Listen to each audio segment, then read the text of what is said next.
Han pasado tantas cosas en las últimas 24 horas que en Voz Populi nos hemos visto en la obligación de realizar este programa especial para tener una conversación muy seria sobre todo lo acontecido, ya sea para hablar de la alcaldía de Pamplona, también de la amnistía, de esa presencia de Pedro Sánchez en el Parlamento Europeo y, por supuesto, de los jueces. Queremos hacerlo en compañía de nuestro director, de Francisco Rosell. Bienvenido. Muy buenas, Alberto, ¿qué tal? ¿Qué tal? Y Isaac Blasco, nuestro jefe de mesa de redacción de actualidad y de última hora. Bienvenido. Buenas tardes, ¿qué tal? A ver, hay que empezar por un tema, porque son muchos. Vamos a empezar, sin duda, por el que más ruido ha hecho de las últimas horas. ¿Recordáis? Lo hablábamos en este mismo espacio, no sabíamos muy bien por qué Bildu le había dado su apoyo a la investidura a Pedro Sánchez, no se había dicho públicamente, el discurso de Bildu había sido muy suave. Parece ser que ya hoy hemos entendido el fondo de la cuestión con esa moción de censura por la cual se han puesto de acuerdo el Partido Socialista de Navarra y Bildu para quitarle el ayuntamiento a UPN y dárselo a el partido heredero, recordemos, de la banda terrorista ETA. Paco Rosell, ¿cómo te quedas? Bueno, pues yo no me quedo sorprendido porque la verdad es que Voz Populi adelantó hace 3 semanas la noticia de que se iba a producir el pacto en la alcaldía de Pamplona, por el cual pues el partido Bildu se iba a hacer con el apoyo del Partido Socialista con la alcaldía. Fue una información de Javier Portillo que dimos, y ya cuando estuvimos hablando aquí yo trasladé en este espacio que nadie se sorprenda porque no sabemos qué ha dado a cambio Bildu al apoyo de Pedro Sánchez. Era evidente que había unos acuerdos, que esos acuerdos se iban a ir sacando poco a poco, y el primero que se ha sacado es precisamente el de la alcaldía de Pamplona.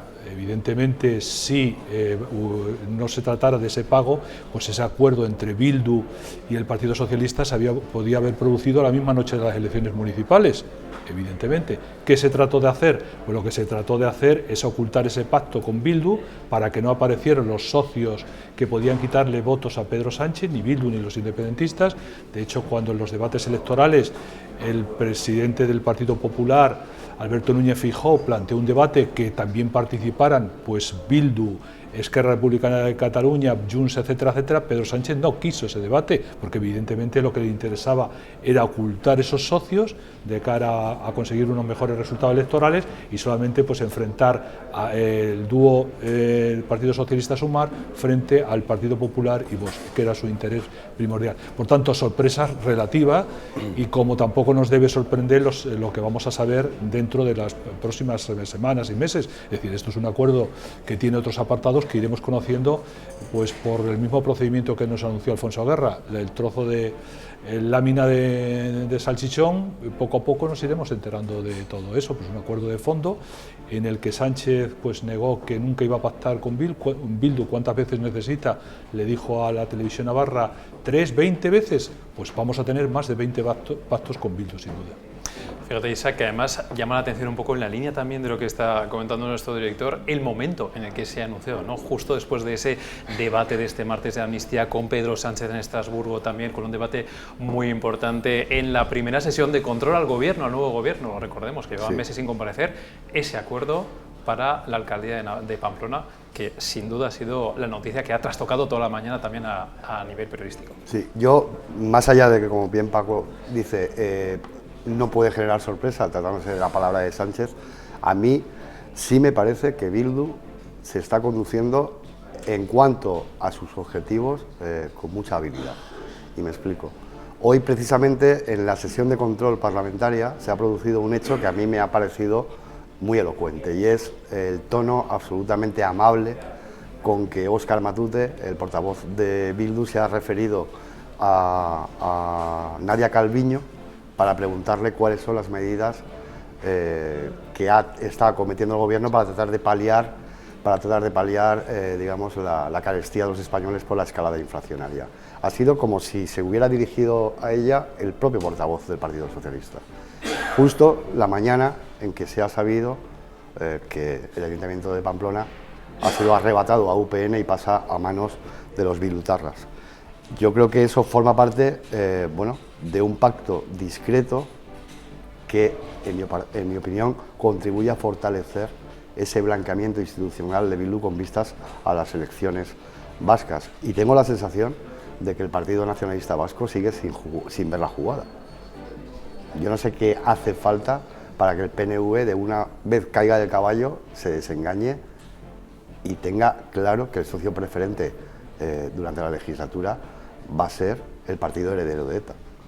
Hemos visto ese pago o parte de ese pago por la investidura por parte del Partido Socialista a Bildu, pero luego también está el qué pasará en el futuro, lo que está apuntando Isaac con esas elecciones a la vuelta de la esquina, en la que vemos además en las encuestas como está muy reñida la cosa entre PNV y Bildu. Sí, bueno, va a ocurrir, me temo que va a ocurrir lo previsible, que contrariamente a lo que viene diciendo le ha prometido Pedro Sánchez al PNV, que Pedro Sánchez pacte con Bildu. Y ahí yo creo que están haciendo un ejercicio inteligente, pragmático por parte de Bildu. Lo dijo en una célebre grabación que trascendió. A nosotros nos dan igual los presupuestos, lo que buscamos es que los presos salgan de las prisiones y eso lo están consiguiendo. Es verdad que están en ese blanqueamiento de Bildu, pues están incluso sacando temas más de agenda social. Exacto. Para edulcorar esa imagen y esa proyección de no deja de ser pues el brazo político de una organización terrorista. Entonces el hecho de cambiar su candidato, que no sea Otegi, sea una persona de un perfil más desconocido o con un perfil de ingeniero, etcétera, etcétera, pues contribuye en esa línea a hacer una alianza. A mi juicio, Pedro Sánchez considera que el mantenimiento en el poder pasa por una alianza en Cataluña con Esquerra Republicana de Cataluña. Lo que pasa es que ha tenido que hacer concesiones a Junts, evidentemente, para conseguir esos 7 votos que necesitaba para alcanzar la Moncloa, y con Bildu y con el PNV. El único, digamos, el único arma que tiene el PNV es amenazar con una eventual moción de censura, apoyar una moción de censura contra el propio Pedro Sánchez, en el caso de que cambie de socio después de las elecciones vascas y apoye al candidato al Endacari de Bildu. Pero esa es su única arma. Pero yo creo que el PNV al final no se atreverá a activarla. Por tanto, veo muy posible que esa alianza discreta que están manteniendo, de hecho hoy le ha otorgado pues Óscar Puente, ya habla del Partido Progresista, es decir, un brazo político de ETA que no ha condenado los crímenes de ETA, que no ha renunciado pues lógicamente a la independencia del País Vasco y a su proyecto de máximos que tienes y que todo el mundo conoce. Pues el Partido Socialista, por pactar con ellos, le llama directamente Partido Progresista. Yo no sé lo que entiende a estas alturas de la película, debiéramos plantearlo todos los ciudadanos qué es eso de Partido Progresista y qué entienden por progreso, más allá de recabar los votos que le permitan estar en el poder exclusivamente, ¿no? Y fijaos que teníamos en Voz Populi pues un mensaje que se trasladaba también a la militancia del PSOE en Navarra para justificar esta decisión, y entre otras cosas les decían a los propios militantes: es una decisión difícil, arriesgada, pero Pamplona necesita un cambio. Y luego decían: nos atacarán las derechas con mentiras, manipulaciones, pero esto no es consecuencia de la investidura de Pedro Sánchez. Incluso en sus propias filas insisten en tratar de hacer ver que esto no es un pago por la investidura, cuando en fin, todo evidentemente apunta a que sí que lo es. Yo creo que dirigirse a la militancia en esos términos es tratarla como si fuera tonta. Pero también se ha visto hoy en el Congreso de los Diputados cómo, por ejemplo, Félix Bolaños en la réplica al estreno en primera línea de la bancada popular o al reestreno de Cayetana Álvarez de Toledo, Cayetana Álvarez de Toledo le ha formulado una pregunta muy concreta: ¿qué es para usted la honestidad? Y se ha ido por los cerros, la ha comparado con Orbán, la ha comparado con Vox. Quiero decir, los mensajes están prefabricados y el ocultamiento de la realidad de cuestiones que a mí me parecen inasumibles en las que está incurriendo el Partido Socialista con tal de mantener a Pedro Sánchez en el gobierno, yo creo que sobrepasa cualquier interpretación objetiva de lo que está ocurriendo, sino que se ha generado una ficción que se trata de imponer en el discurso, incluso a la propia militancia, que acaba lógicamente por cuestionarse no la palabra de Sánchez, sino yo creo que la propia honradez del presidente del gobierno. Claro, pero yo creo que la militancia socialista, le planteen lo que le planteen, va a decir que sí, inevitablemente. Se sabe la respuesta, la única duda es la pregunta que le trasladen, pero la respuesta sabemos todo. Los partidos, se practica eso que los partidos comunistas llaman el centralismo democrático, y lo que plantee el líder, si además el líder te puede garantizar pues un sueldo público, claro, a costa del contribuyente, pues es una garantía de esto. Ahora que se ha publicado esta semana pues el nuevo libro, bueno, la nueva autobiografía de la nueva entrega de la autobiografía de Pedro Sánchez, hay que rescatar la que publicó en su momento el Manual de Resistencia, y en ese Manual de Resistencia él decía que una de las cosas que más había sufrido es la campaña de noticias falsas, como que él en un momento determinado iba a pactar con los independentistas. Eso lo llamaba él noticia falsa, que es lo que ha terminado produciéndose, ¿no? Entonces estamos ante un hecho de una manipulación de la realidad, en el que el único comodín o el principal comodín del partido socialista es decir ultraderecha, ultraderecha, ultraderecha, a ver si eso funciona y sea el elemento aglutinador de toda la alianza Frankenstein y el elemento aglutinador de sus propios votantes. Pero es verdad que la encuesta que publicábamos hace 3 semanas, la militancia no se aparta de Pedro Sánchez, pero sí sus votantes. Estamos hablando de un porcentaje de 1,5 millones que considerarán que en las actuales circunstancias, visto lo visto, no volvería a votar a Pedro Sánchez. Por tanto, vamos a ver cómo evoluciona todo eso. Decías tú que Cayetana Álvarez de Toledo, con ese rifirrafe con Bolaños, que le reprochaba haber viajado, decía, con ultras a la toma de posesión de Milei, lo cual Cayetana Álvarez de Toledo le contestaba, bueno, he viajado con el rey, porque recordemos que ningún ministro del gobierno viajó a Argentina para esa toma de posesión. Hablando de viajes, por avanzar en este programa, hablemos de ese viaje a Estrasburgo del presidente del gobierno, de Pedro Sánchez, que como saben este miércoles pues tenía ese debate en el Parlamento Europeo para dar cuenta de la presidencia de turno de España al frente del Consejo de la Unión Europea. Un debate en el que se ha hablado de todo menos de la propia presidencia española, porque la verdad es que ha girado casi todo en torno al tema nacional y en torno a esa fotografía que estamos viendo ahora detrás de vosotros. Carles Puigdemont dirigiéndose a Pedro Sánchez dirigiéndose luego también a Carles Puigdemont, tendiéndole la mano, mientras que afiaba por otra parte de nuevo el Partido Popular esas alianzas con Vox y con la ultraderecha. ¿Cómo habéis visto este debate en el Parlamento Europeo? Bueno, es que realmente el semestre europeo Pedro Sánchez en términos europeos lo ha dilapidado. Lo ha utilizado para ir a unas elecciones, aprovecharse de esa proyección en las elecciones anticipadas y poco más. Es decir, no ha conseguido. Normalmente las presidencias europeas, el semestre europeo que le corresponde a cada país, siempre se aprovecha para sacar un par de temas que afectan muy directamente al país de turno. Directamente aquí se ha desaprovechado. Solamente se ha valido de ello Pedro Sánchez para utilizarlo en su proyección pública y poco más. Por y tanto, para al tratar final, de sacar la oficialidad del catalán en la Unión Europea, no bueno, lo olvidemos. Tratar de sacarlo, que no lo ha sacado, y por eso hoy precisamente Puigdemont le ha recordado que ese es uno de los compromisos que tiene que adquirir, y hemos publicado hoy precisamente en Vox Populi que va a intentar España presionar con el país que nos va a sustituir al frente del semestre europeo, que es Bélgica, a través de ellos conseguir y entregarle el compromiso que hay con Puigdemont. Ellos han organizado un pequeño teatrillo, señor Sánchez, señor Puigdemont, y evidentemente no le ha recordado, como hizo unas declaraciones a la revista Político Puigdemont, diciéndole que le echaría la cabeza de caballo cortada para recordarle cuáles son sus compromisos si no quería perder la presidencia, pero hoy le ha dicho lo mismo. Es decir, como no atienda a los compromisos, pues la oportunidad de seguir en la presidencia del gobierno la va a perder, lo cual es tremendo que por 7 votos de un prófugo de la justicia dependa la estabilidad y la gobernabilidad de España, ¿no? Yo lo que he percibido en Estrasburgo hoy es una honda preocupación en Europa por lo que está sucediendo en España. Y me explico. Yo creo que Pedro Sánchez ha comenzado enumerando un poco la gestión o el balance de gestión del semestre europeo, y ha habido una segunda parte inequívocamente dirigida a erigir ese muro que ya avanzó en la investidura durante su investidura en el Congreso, para trasladarlo a Europa. Pero más allá de eso, yo he visto al portavoz del Partido Popular Europeo muy preocupado en el juicio, y he visto a los dirigentes, evidentemente de sesgo más conservador, expresando una inquietud manifiesta sobre la anomalía que supone la situación política en este país, teledirigido, como dijo García Page, con mando a distancia desde Bruselas por un prófugo de la justicia.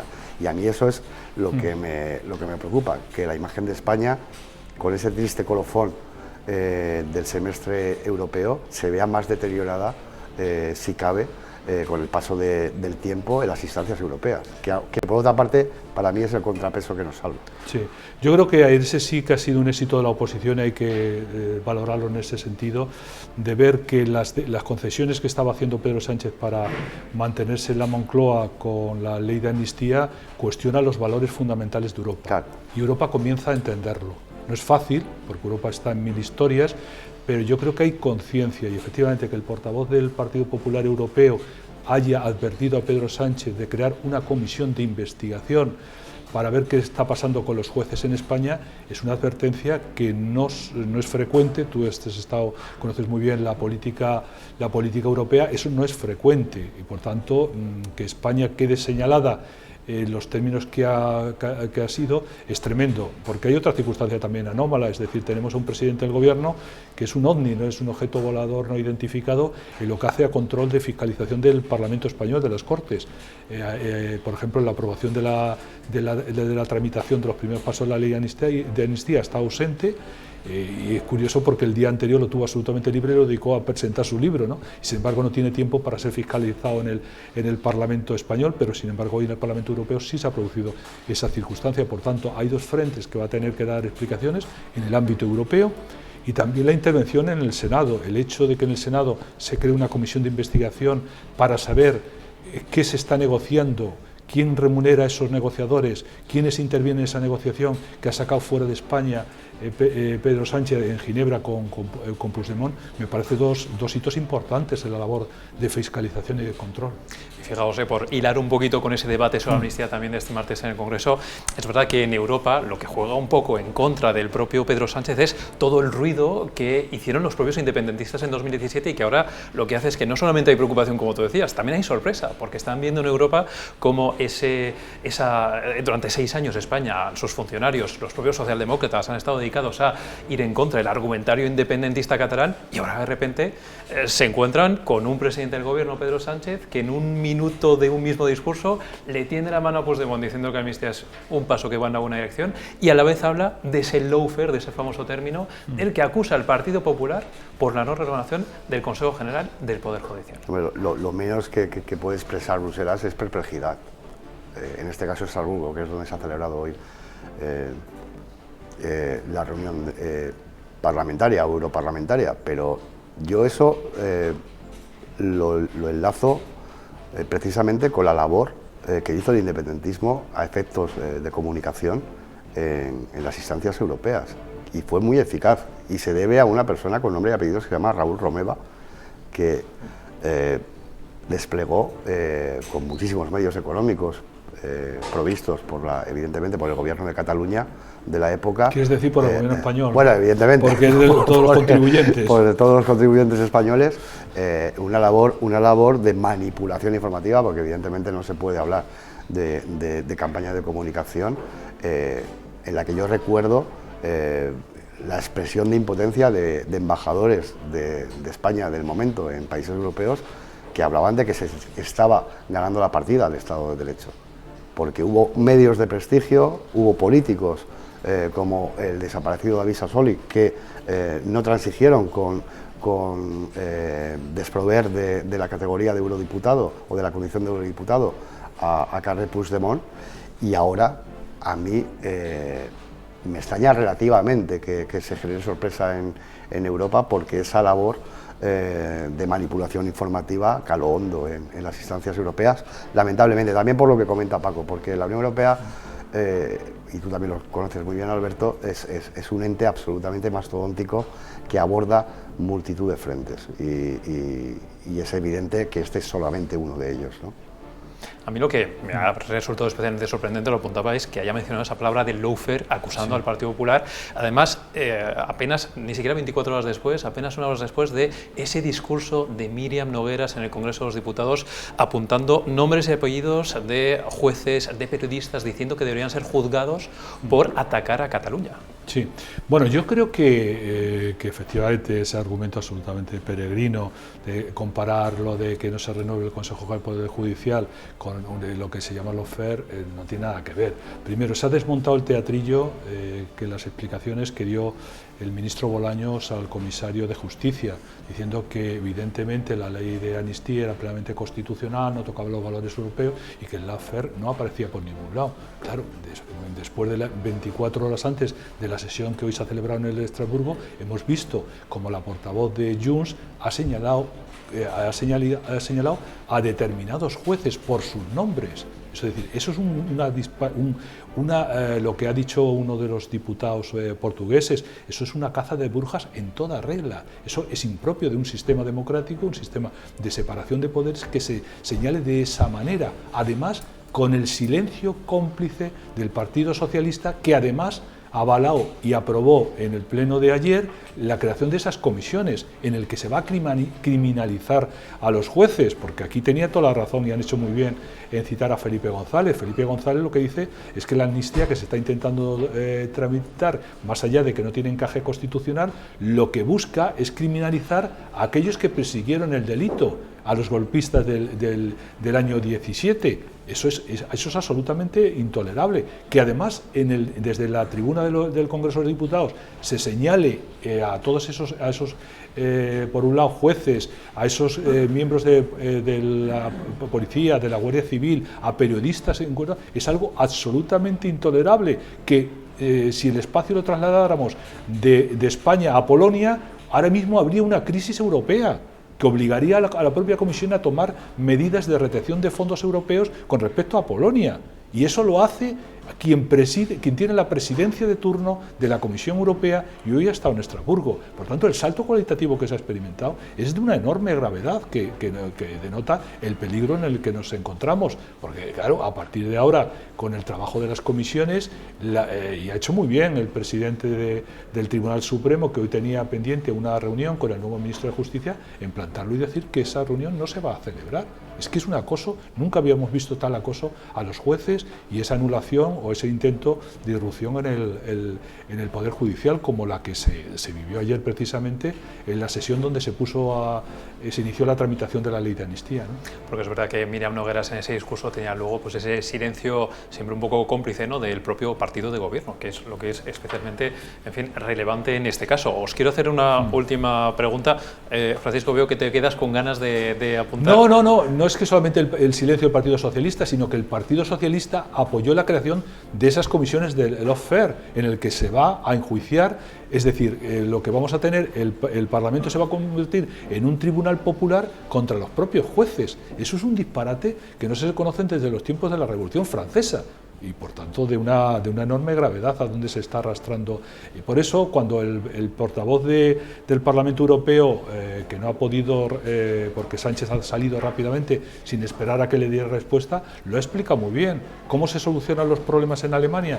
Que las dos fuerzas políticas, tanto los democristianos o socialcristianos o cualquiera, o CDU o cualquier otro, y los socialistas se ponen de acuerdo en los grandes temas. En cambio, Sánchez lo que ha hecho es levantar un muro para evitar eso, precisamente. Y esa es la diferencia entre una política democrática y una política frentista de confrontación, de deterioro de las instituciones, etcétera, etcétera. Y una última pregunta para esta tertulia, precisamente sobre esa jornada que vivimos este martes en el Congreso de los Diputados, donde antes de esa intervención y de hablar de estas comisiones de investigación, hubo la toma en consideración de la ley de amnistía votada a favor por parte de 178 diputados, sin sorpresas, con lo cual esto nos indica que en un plazo de semanas, meses, veremos un poco el recorrido que tiene también en el Senado, habrá ley de amnistía. No, sin duda, pero porque los pactos están muy atados, porque el compromiso expresado por Pedro Sánchez es absolutamente firme y evidente, porque la hoja de ruta da la impresión de que se está, en los términos que conocemos, que se está cumpliendo al dedillo. Yo no tengo ninguna duda sobre que la legislatura lamentablemente va a ser larga por esa sencilla razón, por el hecho de que la capacidad de decisión de Pedro Sánchez y del Partido Socialista parece no tener límite con tal de garantizarse 4 años más en el gobierno. Pero va a ser una legislatura muy dura. Bueno, yo creo que la ruptura que se ha producido en el seno de Sumar es muy importante, una ruptura que la convivencia no se va a romper, pero va a ser una convivencia muy conflictiva dentro de la alianza Frankenstein, ¿no? Y vamos a ver lo que sucede. En cuanto a la tramitación de la amnistía, va a ser una tramitación evidentemente bastante larga. Vamos a ver lo que ocurre el Senado, puede ser determinante. Entonces eso va a ser un proceso que va a durar bastante, ¿no? Vamos a ver lo que sucede. Va a ser una legislatura muy intensa en la que desgraciadamente los temas que afectan más directamente pues al ciudadano van a quedar directamente aparcados. Una legislatura muy intensa la que nos espera y la que estaremos aquí en Voz Populi contándoles como siempre, ya lo saben, y que también analizaremos y seguiremos haciendo con nuestros compañeros. Gracias al director de Voz Populi, Francisco Rosell. Muy bien. Y gracias al jefe de mesa de actualidad y de última hora de Voz Populi, Isaac Blasco. Muchas gracias, Roberto. Y en cuanto ustedes ya lo saben, sigan informados a través de nuestras redes sociales y también en vozpopuli.com.